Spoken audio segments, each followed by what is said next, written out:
আজকের এই ভিডিও থেকে আমরা জানবো কিভাবে ইউটিউব চ্যানেলে ওয়াচ টাইম বাড়াবো। আপনি অনেক দিন ধরে ইউটিউবে কাজ করতেছেন, কিন্তু আপনি এখনও আপনার ইউটিউব চ্যানেলে ওয়াচ টাইম পূরণ করতে পারেননি। হয়তো আপনি এতদিন ধরে এই ভিডিওটি খুঁজতেছেন। এই ভিডিওতে আমি কিছু পরামর্শ দিব। এই পরামর্শ অনুযায়ী যদি আপনি ইউটিউবে কাজ করেন তাহলে 2 থেকে 3 মাসের মধ্যে আপনার ওয়াচ টাইম পূরণ করতে সক্ষম হতে পারবেন। প্রথম কাজ, আপনি যে ক্যাটাগরির ভিডিও আপলোড করেন না কেন, আপনি ওই ক্যাটাগরির বর্তমানে যে ভিডিওগুলো ট্রেন্ডিং ওই ধরনের ভিডিও আপলোড করার চেষ্টা করবেন। এই ট্রেন্ডিং ভিডিও নিয়ে আপনি একটানা 2 থেকে 3 মাস কাজ করুন। মানে সবসময় যে ভিডিওগুলো ট্রেন্ডিং ওই ধরনের ভিডিও আপলোড করবেন।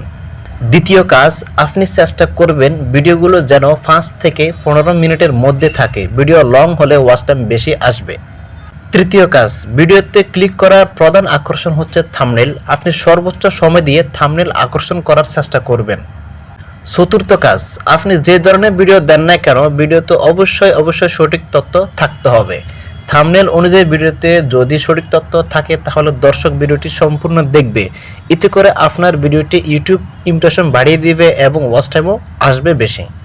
পঞ্চম কাজ, লাইভ স্ট্রিমিং করুন। লাইভ স্ট্রিমিং করলে ওয়াচ টাইম দ্রুত বাড়ে, কারণ দর্শক সাধারণত দীর্ঘ সময় লাইভ দেখেন। ষষ্ঠ কাজ, নিয়মিত ভিডিও আপলোড করুন। নিয়মিত ভিডিও আপলোড করলে ইউটিউব অ্যালগরিদম আপনার ভিডিওকে বেশি প্রমোট করবে। যদি সম্ভব হয় সপ্তাহে কমপক্ষে 2টি এবং সর্বোচ্চ 4টি ভিডিও আপলোড করার চেষ্টা করবেন। এই নিয়মগুলো আপনি 2 থেকে 3 মাস মেনে চলুন, দেখবেন হঠাৎ করে আপনার 1 বা 2টি ভিডিও ভাইরাল হয়ে গেছে। যদি একটা ভিডিও ভাইরাল হয়ে যায় ওই একটি ভিডিও থেকে 4000 ঘন্টা ওয়াচ টাইম চলে আসবে। আর যদি একটা ভিডিও ভাইরাল না হয় দেখবেন এক ভিডিও থেকে 400, অন্য ভিডিও থেকে 500 ঘন্টা ওয়াচ টাইম চলে আসবে। এভাবে সব ভিডিও মিলে দেখবেন 4000 ঘন্টা ওয়াচ টাইম চলে আসছে।